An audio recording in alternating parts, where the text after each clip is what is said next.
ओम नमश्चंडिकायै श्रीमद्देवी भागवत महापुराण तृतीयः स्कंधः अथ पंचमोऽध्यायः। ब्रह्मा और शिव जी का भगवती की स्तुति करना। ब्रह्मोवाच इत्युक्ता विरते विष्णु देवदेवे जनार्दने उवाच शंकरं सर्वः प्रणतः पुरतः स्थितः। शिव उवाच यदि हरिस्तव देवि विभावजस्तदनुपद्मज एव तवोद्भवः किमहमात्र तवापि न सद्गुणः सकललोकविधौ चतुरा शिवे।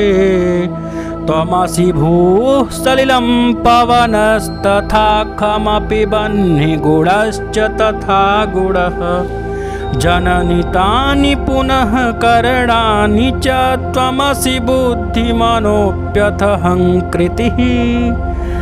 न च विदन्ति वदन्ति च येऽन्यथा हरिहराज कृतं निखिलं जगत् तव कृतास्त्रय एव सदैव ते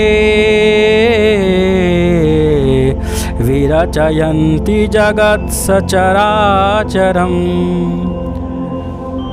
ब्रह्मा जी कहे, इस प्रकार देवदेव जनार्दन भगवान विष्णु के स्तुति कर लेने के उपरांत भगवान शंकर विनीत भाव से देवी के सम्मुख स्थित होकर कहने लगे,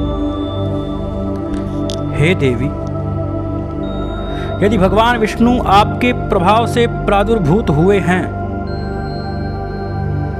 तथा उनके बाद ब्रह्मा जी भी आपसे उत्पन्न हुए हैं, तो क्या मुझ तमोगुणी की आपसे उत्पत्ति नहीं हुई है? हे शिवे, आप तो समग्र लोक की रचना करने वाली हैं। पृथ्वी, जलवायु, आकाश और अग्नि आप ही हैं। हे माता, आप ही इंद्रिय रूपिणी हैं तथा आप ही बुद्धिमन और अहंकार स्वरूपा हैं। ब्रह्मा, विष्णु और शंकर से अखिल जगत की रचना हुई है। ऐसा जो लोग अन्यथा बोलते हैं वे कुछ भी नहीं जानते। आपने ही सदा से इस तीनों लोकों की सृष्टि की है। आपकी ही प्रेरणा से चराचर जगत का सृजन, पालन एवं संहार होता है।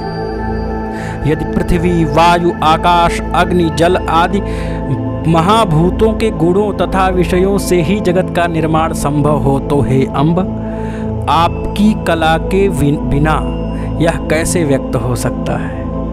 हे अम्ब, आपके ब्रह्मा, विष्णु, महेश द्वारा निर्मित इस संपूर्ण चराचर जगत को व्याप्त आपने ही कर रखा है। आप अनेक प्रकार के वेश धारण करके कुतूहल पूर्ण क्रीड़ाएं करती हैं, यथेच्छ विहार करती हैं, पुनः शांत भी हो जाती हैं। हे अंबिके, जब मैं शिव, विष्णु और ब्रह्मा सृष्टि काल में इस ब्रह्मांड की रचना करने की इच्छा करते हैं, तब निश्चित ही आपके चरण कमलों का रज कण प्राप्त करके ही हम लोग अपने अपने कार्य में समर्थ हो पाते हैं। हे अंबिके, यदि आप सदा दयालु चित्त वाली न होती तो मैं तमोगुण युक्त तथा रजोगुण से संपन्न और विष्णु, ब्रह्मा रजोगुण से संपन्न और विष्णु सत्वगुण से युक्त कैसे बनते? हे अंबिके, यदि आपकी वैविध्य पूर्ण बुद्धि न होती आप में, तो यह संसार इतना विविधतापूर्ण कैसे दिखता, जिससे मंत्री, राजा, सेवक, धनी और निर्धन भरे पड़े हैं।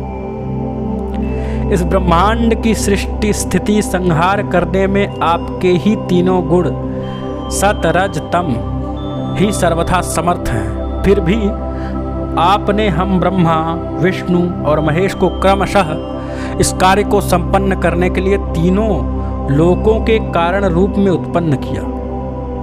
विमान में बैठा हुआ मैं, ब्रह्मा और विष्णु, हम लोग इस भुवनों से पूर्ण रूपेण परिचित हो गए हैं। हे भवानी, मार्ग में स्थित इन नवीन भुवनों को किसने बनाया, इसे आप ही बताइए।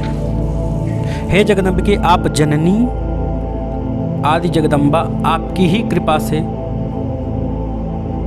आपकी ही कलाओं से जगत की रचना, पालन और संहार होता रहता है।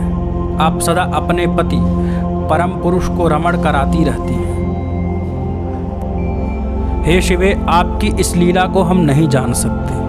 हे जननी, नारी भाव को प्राप्त हम लोगों को सदा अपने चरण कमलों की सेवा करने का अवसर दें, क्योंकि कालांतर में पुनः पुंस्त्वम प्राप्त करने होने पर, पुंस्त्व मतलब पौरुष, प्राप्त होने पर आपके चरण कमलों से पृथक रहकर हम लोगों को वह प्रत्यक्ष सुख कहाँ प्राप्त हो पाएगा।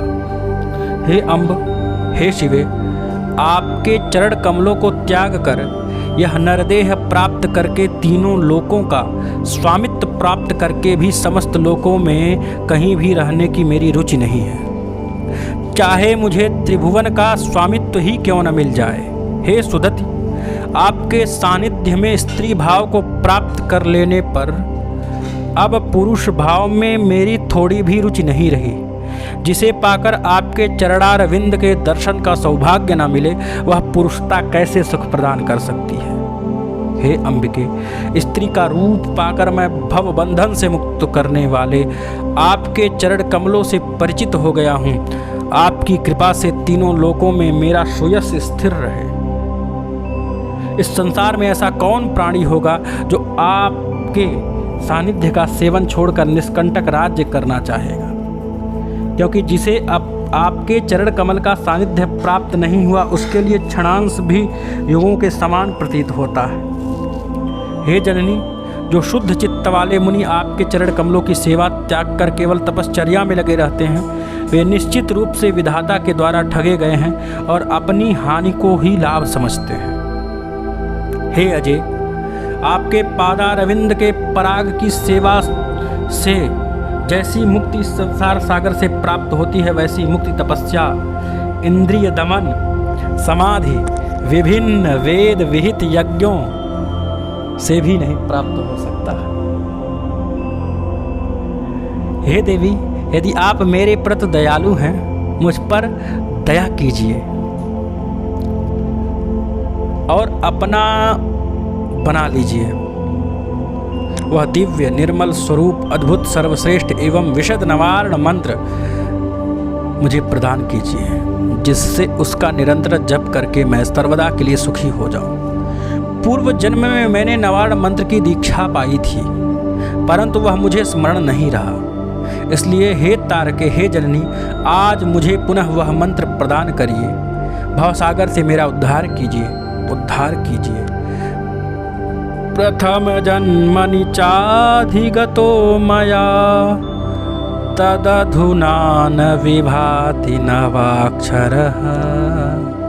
कथय मां मनुमद्य भवार्णवा, जननि तारय तारय तारके। ब्रह्मा जी कहे कि हे नारद, अद्भुत तेजस्वी शिव के ऐसा कहने पर जगदम्बा ने स्पष्ट शब्दों में नवाक्षर मंत्र का उच्चारण किया। उस मंत्र को ग्रहण करके शिवजी बहुत प्रसन्न हो गए और भगवती के चरणों में बारंबार प्रणाम करके वहीं स्थित हो गए। उस समय संपूर्ण कामनाओं को पूर्ण करने में समर्थ, मुक्ति प्रदायक तथा शुभ उच्चारण से संपन्न उस बीज युक्त नवाक्षर मंत्र का जप करते हुए शंकर जी वहाँ विराजमान रहे। संसार का कल्याण करने वाले शिव जी को इस प्रकार बैठा देखकर मैं उन महामाया के चरणों के समीप बैठ गया और उनसे कहने लगा, हे जननी, वेद सभी लोगों को धारण करने वाली तथा सनातनी आप भगवती की ही कल्पना करने में अकुशल हैं। ऐसी बात नहीं है, क्योंकि साधारण कार्यों में उन्होंने आप भगवती की चर्चा ही नहीं की है। यदि वे आपको न जानते तो सभी यज्ञों तथा हवन कार्यों में आपको ही स्वाहा देवी के रूप में प्रतिष्ठित कैसे करते। इसलिए आप तीनों लोकों में सर्वज्ञता के रूप में विख्यात हुई। मैं सृष्टा हूँ, मैं अत्यंत अद्भुत संपूर्ण ब्रह्मांड का निर्माण करता हूँ। इस चराचर त्रिभुवन में मुझसे बढ़कर समर्थ दूसरा पुरुष कौन है। मैं निस्संदेह धन्य हूँ, मैं लोकोत्तर ब्रह्मा हूँ। इस मिथ्या अहंकार के कारण मैं सर्वदा इस विस्तृत संसार सागर में निमग्न रहता और मैं भूल ही जा रहा था आपकी शक्ति को। तथापि आज आपके चरण कमलों की पराग प्राप्ति करके गर्व से मैं वस्तुतः धन्य हो गया हूँ और आपको प्रणाम करता हूँ। आपकी कृपा से ही आज मैं यथा तथ्य के ज्ञान में निपुण हो गया हूँ। सांसारिक भय का नाश करने में दक्ष मुक्ति प्रदायिनी आप परमेश्वरी से मैं यही प्रार्थना करता हूँ कि मोह निर्मित महादुखदायी भव बंधन से मुक्त करके आप मुझे अपनी भक्ति से समन्वित कीजिए। आपसे ही निर्मित अद्भुत कमल से मैं आविर्भूत हुआ हूँ और मैं आपका आज्ञाकारी सेवक हूँ। अतः मैं कैसे मुक्त हो सकूँगा। हे शिवे, इस भवसागर में पड़े हुए मुझ मोह मग्न की रक्षा कीजिए। इस संसार में जो लोग आपके सनातन पवित्र चरित्र को नहीं जानते, वे लोग मुझे ही ईश्वर कहते हैं, और जो यज्ञ करता स्वर्ग की इच्छा से यजन करते हैं, वे भी सर्वथा आपके प्रभाव को नहीं जानते हैं। हे आदिमाये, सर्वप्रथम सृष्टि को 4 भागों में अंडज, स्वेदज, उद्भिज और पिंडज जरायुज में विभक्त करने के लिए ही आपने मुझे ब्रह्मा के पद पर बैठाया, परंतु मैंने यह समझ लिया कि मैं ही सब कुछ जानता हूँ, दूसरा कौन जान सकता है। मेरे इस अहंकार जन्य अपराध को आप क्षमा कीजिए। जो लोग अष्टांग योग का आश्रय लेकर के समाधि लगाकर व्यर्थ श्रम करते हैं, वे अज्ञानी। हे माता, वे यह नहीं जानते कि किसी भी बहाने आपके नामोच्चारण मात्र से भी उन्हें मुक्ति प्रदान हो सकती है। कुछ लोग सांख्यवादी तो आपके नाम का आश्रय छोड़कर विमोहित हो तत्वों की संख्या फेरने में पड़े रहते हैं। क्या वे इस भवसागर में मूर्ख नहीं हैं? हे भवानी, संसार से मुक्ति प्रदान करने वाली तो आप ही हैं। हे अजय, जिन विष्णु शिव आदि ने परम तत्व ज्ञान का अनुभव कर लिया है, वे क्या आधे निमेष मात्र के लिए भी आपके पवित्र चरित्र और शिवा, अंबिका, शक्ति, ईश्वरी आदि नामों को विस्मृत कर सकते हैं? क्या आप विश्व की रचना करने में समर्थ नहीं हैं? हे आदि सर्गे, आपके दृष्टि निपेक्ष मात्र से दृष्टि का आप मात्र नजरें घुमा देने से मात्र, दृष्टि को घुमा देने से मात्र सारे विश्व के सृजन, पालन और संहार को संपन्न कर देती हैं। संपूर्ण विश्व 4 प्रकार के हैं: अंडज, स्वेदज, उद्भिज, पिंडज, जरायुज जिसे कहते हैं। जीवों के रूप में शीघ्र ही विभक्त हुआ। इस प्रकार मुझ ब्रह्मा की सृष्टि तो आप अपने मनोविनोद के लिए करके पुनः स्वतंत्र भाव से उसे चाहती है। जो चाहे वही करती हैं, चाहे प्रलय संहार जो भी हो। महाप्रलय की स्थिति में यदि महासागर में आप मधुकैटभ से विष्णु की रक्षा न करती तो वे सृष्टि पालन कैसे कर पाते? यदि आप सबके संहारक शिव का संहार न करती तो वे मेरे भ्रू मध्य से कैसे प्रकट होते?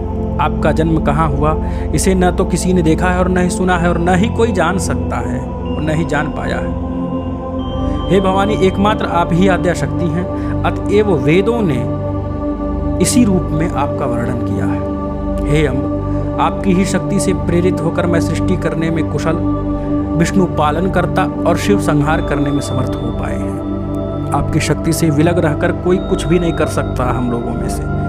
जिस प्रकार मैं ब्रह्मा, विष्णु और शिव उत्पन्न हुए हैं, उसी प्रकार अन्य प्राणी उत्पन्न नहीं हुए हैं। जिस प्रकार विष्णु आदि में हम उत्पन्न हुए हैं, उस प्रकार क्या अन्य प्राणी उत्पन्न नहीं हुए हैं अथवा विद्यमान नहीं हैं या उत्पन्न नहीं होंगे? किंतु अल्प बुद्धि वाले प्राणियों के लिए विवादास्पद तथा अत्यंत विचित्र आपके इस लीला विनोद से कौन भ्रमित नहीं हो जाता?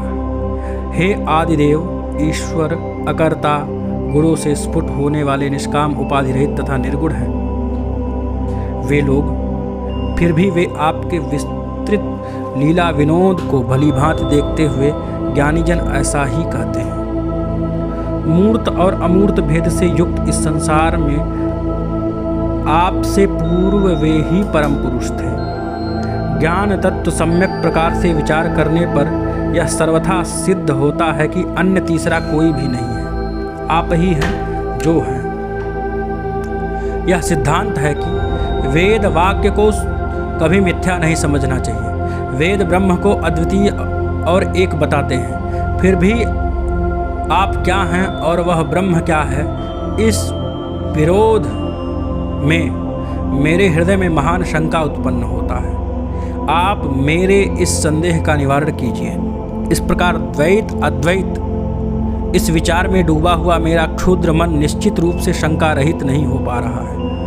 अब आप ही स्वयं अपने मुख से मेरी इस शंका का निवारण करने की कृपा करें, क्योंकि पुण्य योग से आपके चरणारविंदों का सानिध्य मुझे प्राप्त हुआ है। आप पुरुष हैं अथवा स्त्री, यह मुझे विस्तार पूर्वक बताइए, जिससे मैं आप परम शक्ति को जानकर भवसागर से मुक्त हो पाऊँ।